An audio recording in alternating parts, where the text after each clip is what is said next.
Guys, sa mga wala pang budget bumili ng power station, eto na yun guys. So, bili lang kayo ng power bank na to from Tranyo. So, kaya niya yung laptop guys. So, basically, this is for Mac only. Pero, hindi naman Mac yung laptop natin. So, ang ginawa ko guys, bumili lang ako ng ganito guys. Ayan, kinabit ko na siya. Make sure guys, ito yung pipiliin nyo para may kasama na siyang cord na magko-convert ng 200 watts. Sak ulit natin guys. Ayan, charging. At ayan siya guys, nag-charge na siya.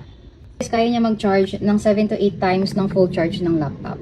So guys, tingnan nyo naman, modern at premium yung look niya, pero honestly, sobrang affordable niya lang. So if you're a VA, freelancer at work from home, hindi mo na kailangan bumili agad ng sobrang mahal na setup and backup, especially sa mga nangyayari ngayon sa Earth. Kailangan maging wise tayo sa mga binibili natin, and at the same time, hindi natin kailangan gumastos ng malaki agad.